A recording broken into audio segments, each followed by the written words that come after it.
All right, let's get through the first few here, and then we actually get to what we're trying to accomplish today is antidifferentiation by substitution. The first part, example 1, says evaluate an indefinite integral.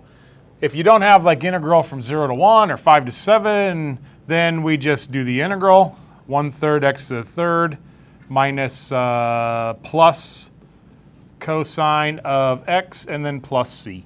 So you just need the plus c when it's an indefinite integral. Because we could have a constant on there, we take the derivative constant is 0, we get right back, and so it could be any constant on the end there. We don't have any information to tell us what that constant would be, so that's the answer right there. This part, example 2, says verify an antiderivative formulas. Verify the antiderivative formulas. So in other words, we're going to take the derivative of the result to see if we get back to the original. So this says u to the negative 1, which is 1 over u, and the integral of 1 over u is natural log of u. So what we're going to do is we're going to show that we're taking the derivative of this. And the derivative is just simply 1 over u. So there's really not much to show. I got back to the original, and maybe I could say that that is actually u to the negative 1. So I go from the answer, and we work back to where we started. Do that by doing the derivative. And that's kind of how we do the antiderivative anyway. That's the way I do it. I think, what do I take the derivative of to get this function or this expression? So we'll do the exact same thing over here. Of u, natural log of u minus u plus c. So we're going to see if we take the derivative of this, do we get just the natural log? Well, we have first times the derivative of the second plus the second times the derivative of the first minus 1. These cancel, and you get 1 plus natural log of u minus 1, and I'll be darned, you get the natural log of u. So we just show that we work our way backwards. We take the derivative, and we end up getting that expression there. So that's what example 2 is asking you to do. And I've assigned a couple of those, not a whole lot.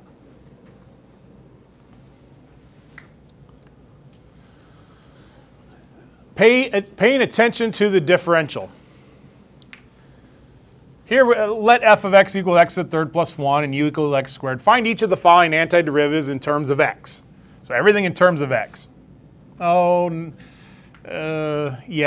we won't worry about that. Anyway, we should. We'll do it on B. We're going to pay attention to the differential. We're going to see what we want to take the antiderivative with respect to. This one's with respect to x. So this is just the integral of x to the third plus 1 dx. That's 1/4 x to the fourth plus x. Oh, plus c. This one says take the antiderivative of f of u with respect to u. So f of u is equal to u to the third plus 1. So now we're taking the antiderivative of u to the third plus 1 du, which is 1/4 u to the fourth plus u plus c. The last one is the one that's a little different. It says take the integral of f of u with respect to x.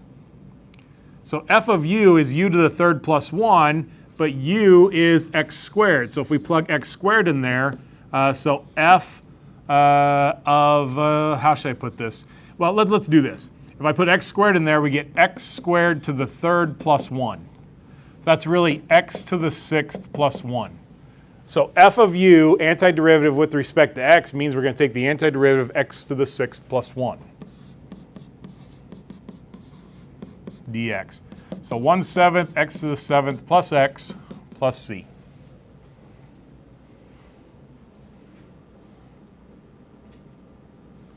Now we actually get to what we're trying to accomplish today. Example 4 and then 5 and on is now really the goal that we want to set. Can we take the antiderivative of these expressions?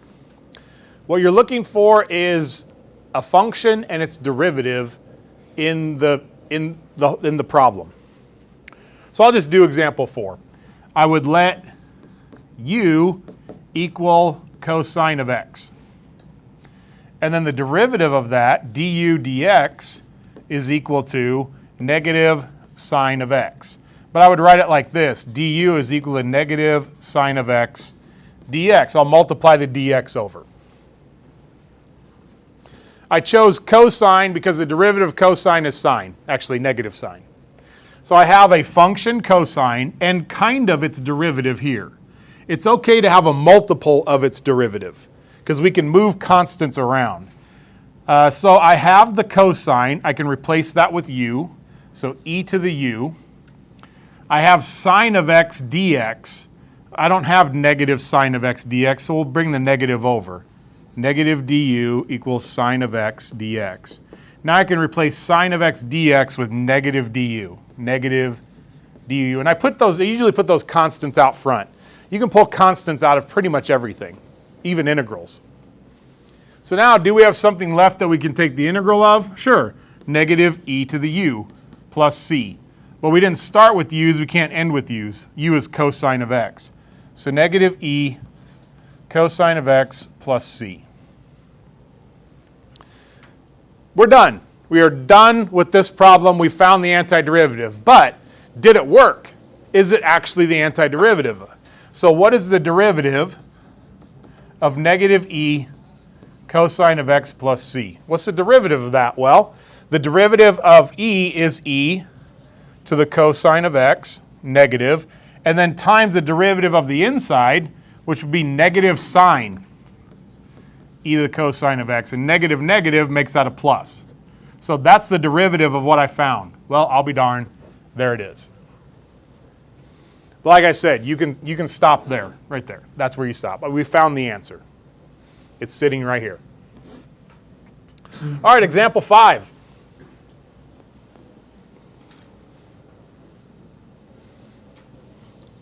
I know you have other classes.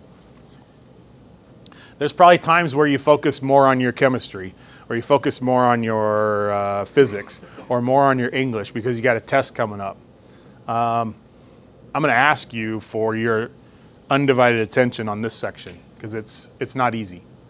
And I know you do your homework and all that, but you really have to know this section. You really have to practice this section to get it. It's not easy. It takes a little bit. You'll get it, but it takes some effort. And so make sure you focus on this section and the next one for that matter. These next two are pretty rough. What do you want you to be? What's that? I like it. 5 plus 2x to the third. Because then du is going to be 6x squared dx. Awesome. You can't take too much, you can't take too little. You got to take just the right amount. Now I can't take the square root because the derivative would be way too complicated. There'd be too much going on. Now we almost have x squared dx. I don't have 6x squared dx, I have x squared dx. So let's get that 6 over here. So we have the integral of x squared dx becomes 1/6 du. And then we have just the square root of u left. Now the question is, do we have what's left? Can we take the antiderivative of what's left? Well, sure. This is 1/6 integral of u to the 1/2. We need to add 1, so that's u to the 3/2 times 2/3, but then times 1/6. So 2/6 is a third. This looks like 1/9 plus c, by the way. Square root of the u, what was the u now? 5 plus 2x third. 5 plus 2x to the third, plus c.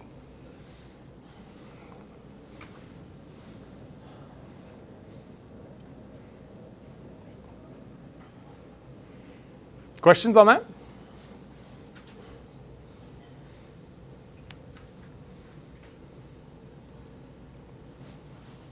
What else we got? Example 6. Yeah. I would not need u substitution for this. So let me show you using u substitution, and then I'll show you how to do this without it. We're going to evaluate integral of cotangent of 7x. Let's write this as the integral of cosine of 7x over sine of 7x dx. Because cotangent is cosine over sine. What do you want to let u equal? Which one? You want to do cosine or sine? I mean, it's really your choices. Which one do you think it is?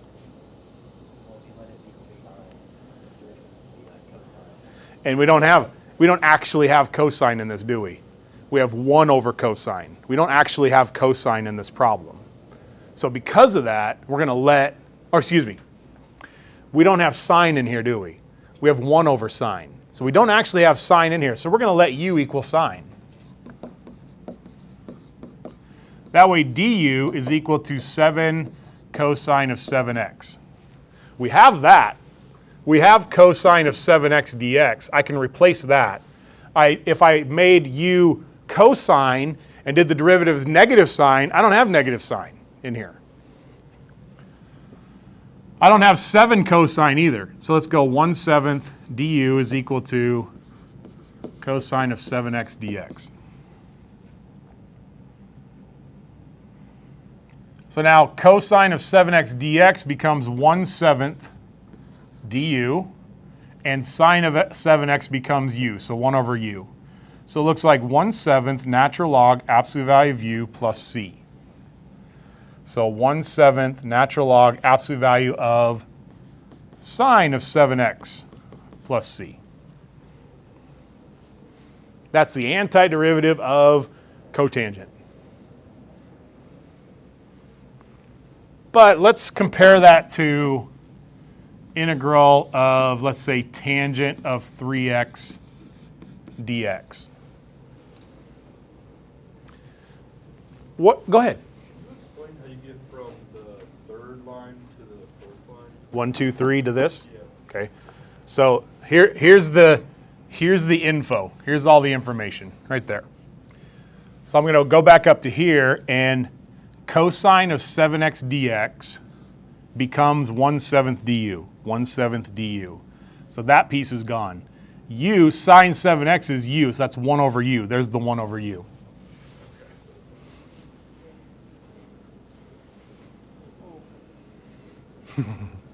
On tangent, what needs to be on the bottom? Sine or cosine? Cosine needs to be on the bottom.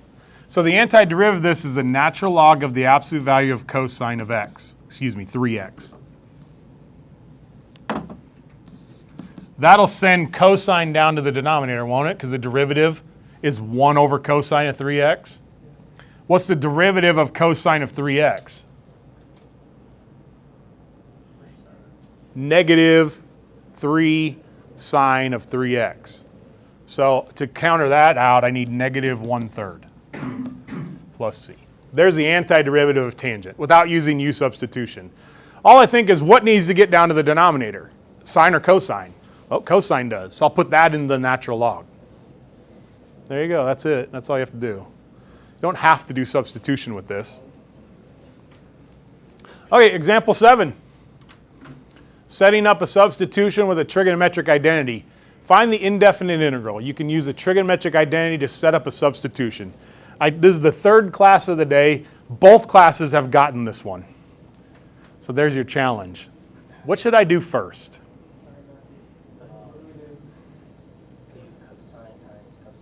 I love it.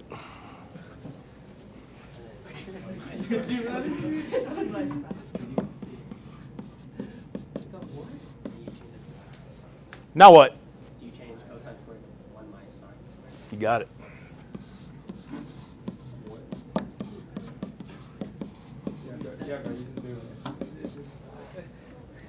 Beautiful. Awesome. Okay, now what do we want you to be?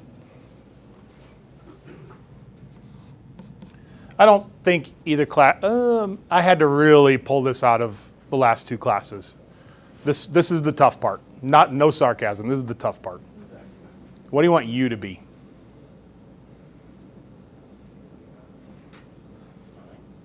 Sine? God dang you. Can you do it like separate? What do you mean? You already know the antiderivative of cosine. focus on the second part.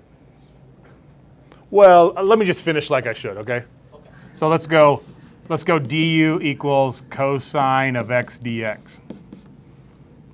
And we have that, cosine of x dx. Now we're trying to decide, this piece becomes what? What does that become? Du, right? Doesn't say it equals. All right, integral of du. So those two are gone.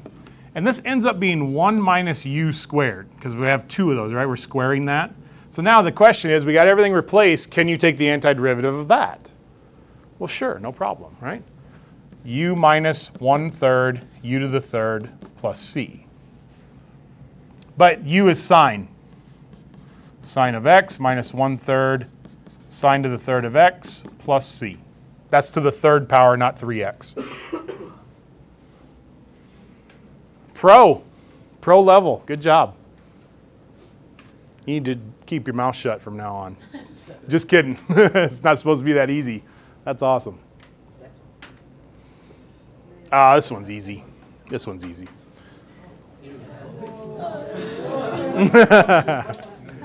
What's u? Tangent.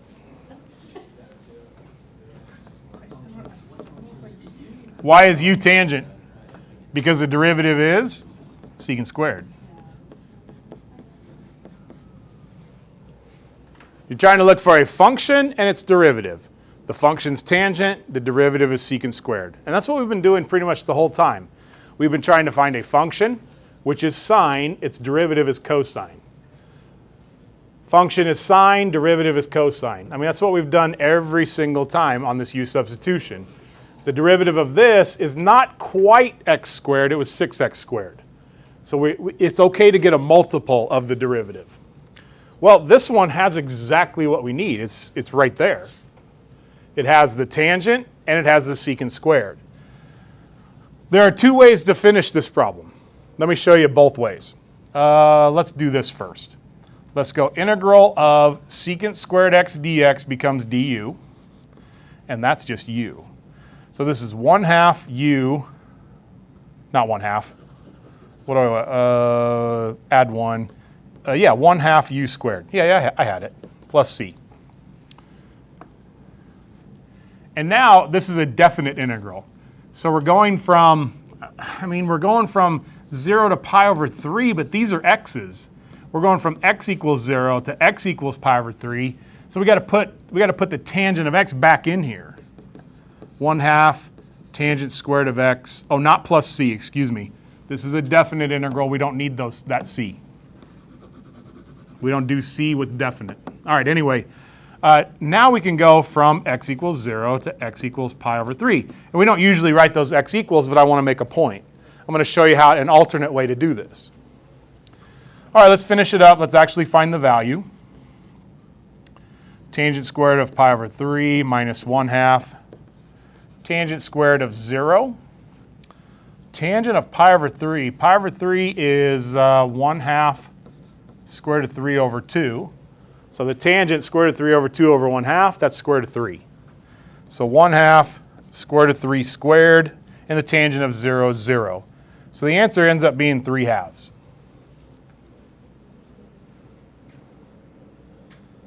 Are there any questions there? Here's the alternate way to do it, and this is how I would do it. From here, we get the same thing. We get integral of u du. These are x's, from x equals 0 to x equals pi over 3. Let's turn them into u's and do everything with u. Then we don't have to make a replacement. I don't have to put tangent squared back in. Here's how we do this. This says u is equal to tangent of x. What's tangent of pi over 3? What did we say it was? Square root of 3. So I'll turn this pi over 3 into a square root of 3, because that's the u. Remember, we're plugging it right in here. What's the tangent of 0? 0. So we'll turn 0 into 0. Now I don't need to put the x's back in. I made everything into u's, because now this is u equals 0 to u equals square root of 3. So that's 1/2 u squared from now 0 to square root of 3. 1/2 square root of 3 squared minus 1/2 0 squared. Answer 3/2. Same thing. Whoops, 2. You can put x back in and do it with your original x's. Or you can turn your x's into u's and you don't have to substitute back in. So you got a choice. Whatever you want to do. I don't care which one you do. Neither does AP. AP just wants to see the answer, really, mostly. All right, any questions on this one? Do we have anything over to the right? Nope.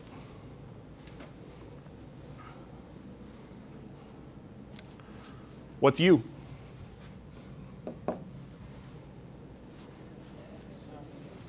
X? You want to make u x. Okay.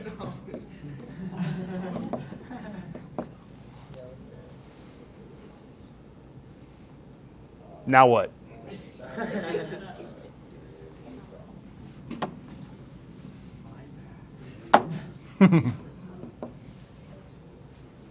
There's only one other choice. That would be too much. Minus 4. So du is equal to 2x dx, which we kind of have. We kind of have that. We just don't have the 2, right? So what are we going to do? We're going to move it over. Get it over to the other side. 1/2 du is equal to x dx.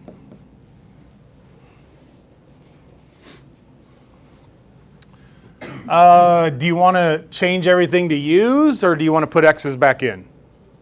Change it all to u's? All right. So what does the 0 become? -4? What does the 1 become? -3? All right. Now, x dx becomes 1/2 du. And now x squared minus 4 becomes u, 1 over u. Is this something that we can take the antiderivative of? Sure, what's the antiderivative of 1 over u? Natural log of u, natural log of absolute value of u. And now we change these values are the u's, so I don't have to put the x's back in. I don't have to put x squared minus 4 back in. We already did that part. All right, well, 1/2 natural log of 3 minus 1/2 natural log of 4. Should we take a 1/2 out? That's 1/2 natural log of 3/4.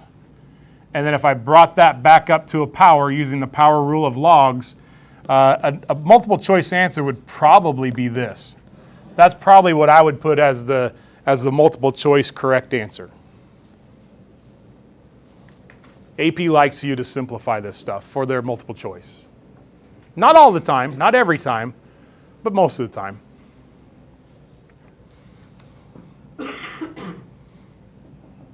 Had a student ask me first hour, how am I supposed to know what to pick for you? I go, I don't know. You practice it. How do you know how to shoot a basketball? You've probably practiced it. You've probably done it before. I bet the first time you picked up a basketball when you were 2 years old, you had no idea what to do with that thing. But eventually you learn it. So this takes practice. This is not easy the first time, unless you're ruining it for everybody. All right, AP loves the next problems. They love them. We got to pick the U for this. But before we do that, we're going to take a look at this. And if I took a 10 out, it's starting to look like something, the derivative of something. What does that kind of look like? Inverse tangent, doesn't it? Because the derivative of inverse tangent is 1 over x squared plus 1. Actually, we do usually 1 plus x squared, but that part doesn't matter. So man, if I could get this to say 1 over 4x squared plus 4, we'd be in business, because then I could factor out the 4 and we'd have it. And that's what we're going to try to accomplish. But it's going to say 4u squared plus 4. So we're going to let u equal, well, what would we square to get it to be 4? 2. So we're going to make it x over 2. Bear with me. Hang with me for a second. Now what I can do is multiply over 2. I can go 2u is equal to x. So now when I replace x with 2u, I'll end up squaring it. We'll get 4u squared. Follow me on that? It's a little trick you got to remember. It's a little tricky. We need some other pieces though. We got to replace the dx. So du equals 1/2 dx. The derivative of x over 2 is 1/2. But I don't have a 1/2 dx. I got a 1 dx. So let's multiply the 2 over. All right, we have all the pieces we need. Now we just need to get the replacements. The 10's going to follow along. The 1 dx becomes 2 du, so we have a 2 du. This becomes 1 over 2u squared plus 4, because the x is equal to 2u. There's the replacement. Now we're almost home free now, because we're very close to having that inverse tangent. We got 20 integral of 1 over 4u squared plus 4 du. I can factor out the 4.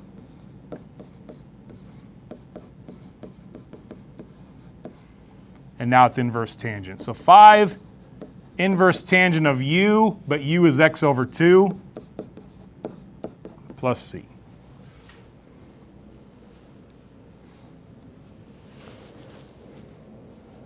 It's beautiful. What a great problem. I can see why they kind of like it. I like this one too.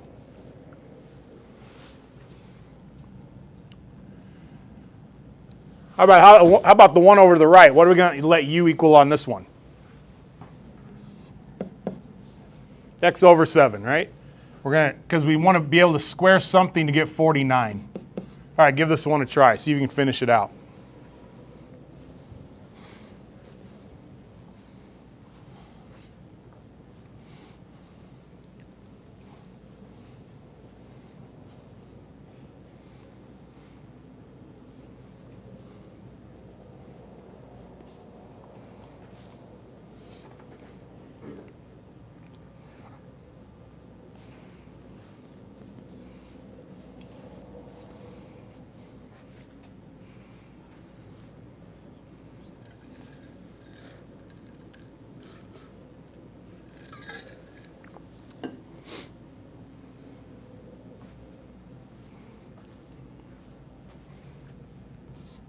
Seven u equals x. Du equals 1/7 dx. And 7 du. All right, there it is. There it is set up. Now, can you make the substitutions? Can you make the replacements?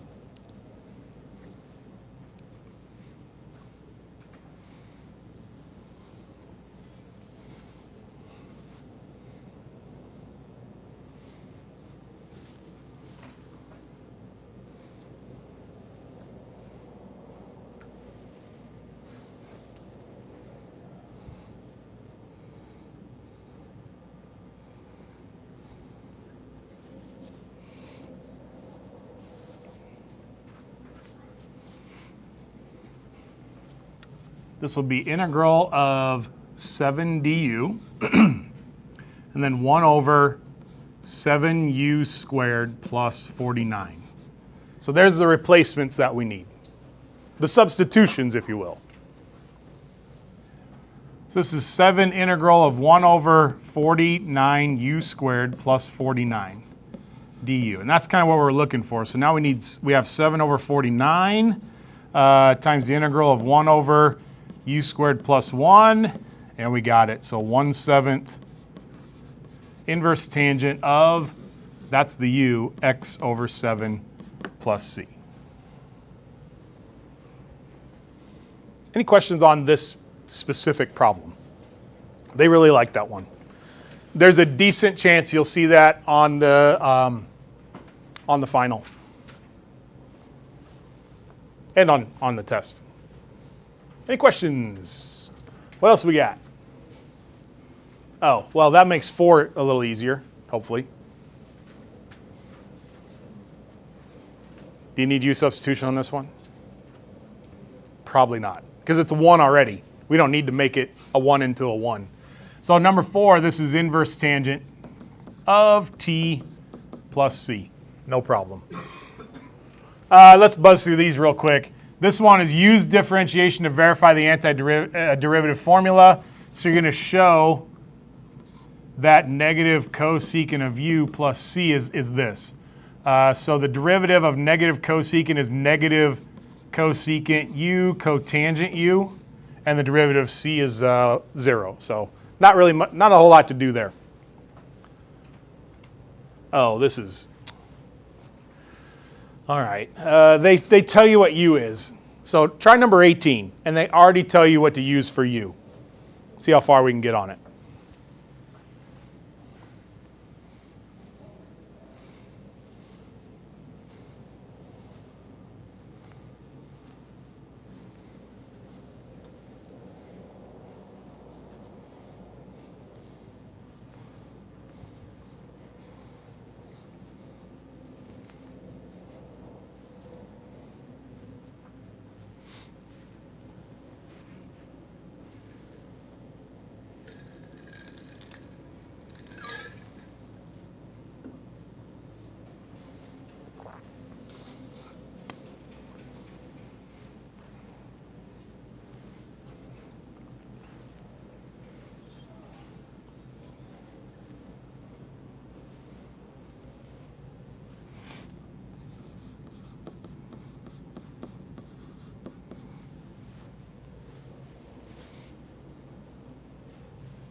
What do you think of that?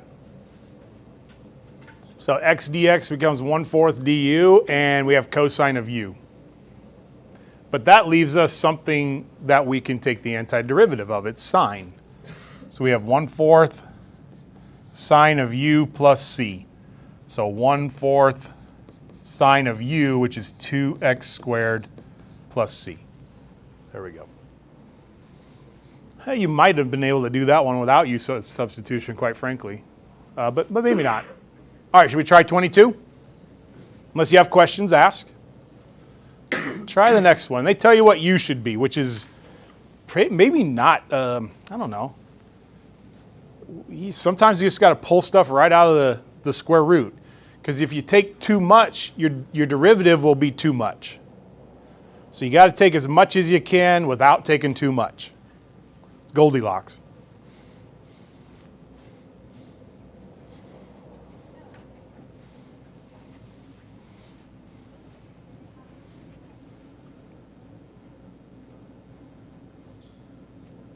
You can help each other out.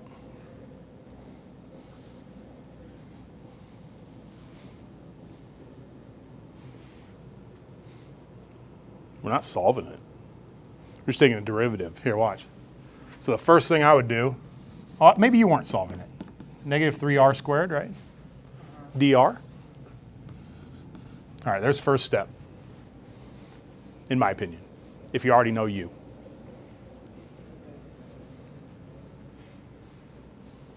Do you see negative 3r squared du in here? Not really, but close, right? How can we make that a positive 9? Yeah, so let's multiply both sides by negative 3. There we go. There's just no way I would have ever. What's that? There's just no way I would have ever come to that conclusion. Yeah, well, that's why we're doing this. That's why the test isn't tomorrow. All right, so now what do we have? We got negative 3 du. That's what this became. So I can cross that out and go, that's negative 3 du. And then it's 1 over square root of u. So the square root, we can't really get rid of that. We can't grab the square root in the u because then the derivative would be way too much. But the question is, as always, do we have something we could take the integral of? Well, sure, u to the negative 1/2 du. We're going to add 1. That's u to the 1/2, but then times 2. But the negative 3 tags along. Plus c. So I'm getting negative 6 square root of 1 minus r to the third plus c.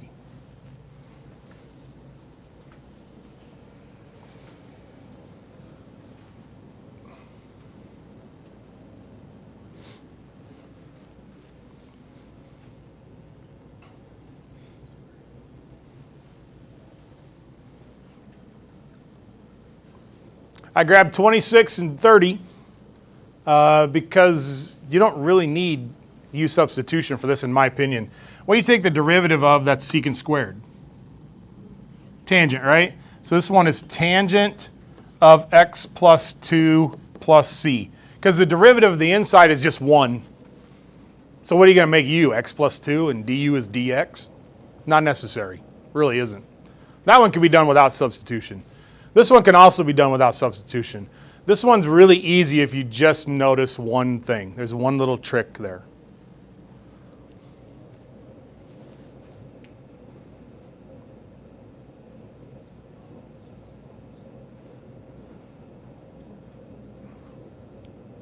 What do we do with negative powers? What should we do to that? Take it to the denominator? Let's try that. 3 over sine squared of x dx. But what's 1 over sine? Cosecant, right? So this is really kind of tricky of them, kind of dirty of them to do this, but this is 3 cosecant squared of x dx. This is really cosecant squared. And the derivative of tangent is negative cosecant squared. So negative tangent, cotangent. Negative 3, no. What do we want? That'll just follow along, won't it? Negative 3, I'll get it, cotangent of x plus c. There we go. That's the antiderivative. Tricky of them, isn't it? I mean, that's giving it to you as inverse sine x to the negative 2. But if you notice it, if you see it, it's a pretty easy problem. All right, we got a few minutes left. 6 minutes left. Pick one. What do you want to do? What do you think? What do you think looks really tough since I'm here for you? Which one? 34 looks tough? I agree. Try it.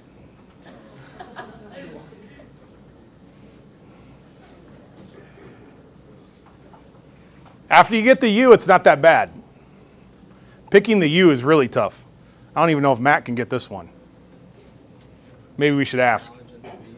What do you think? Yes. Oh, no. Not quite. Tangent of x over 2? Okay, yeah.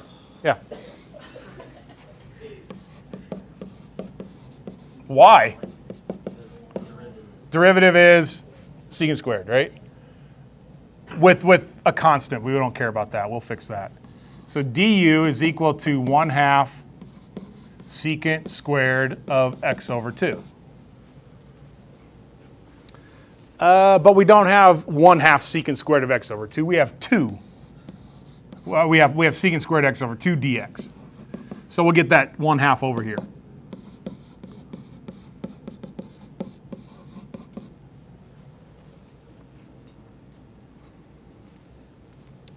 Now secant squared dx becomes 2 du.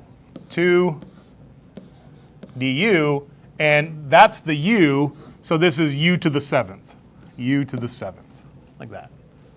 Everybody see that? I mean, I don't know if you were able to get it on your own, but can you see it now? And that's what you got to be able to do right now, is just kind of follow along. So 2 times 1/8 u to the 8th plus c. So 1/4 tangent to the 8th of x over 2 plus c. One more. Not 36. We already kind of did that. I don't know. Just not 36. Let's do one. The others are a little harder. What do you want? 38? Okay.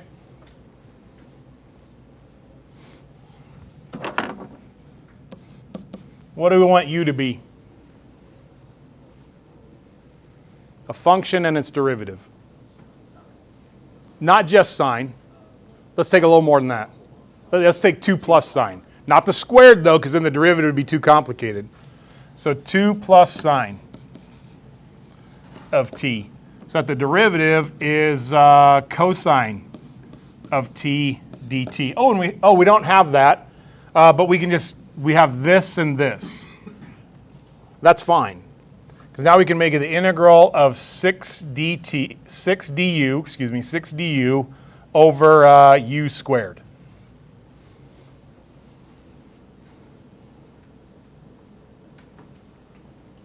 Is this going to be natural log? No. What's the power of the denominator? 2, not 1. This is not natural log. So we can make this into integral of 6u to the negative 2 du. Add 1 to the power. That's negative 1. So negative 6u to the negative 1. So negative 6 over, what's our u? 2 plus sine of t plus c. And we're pretty much out of here.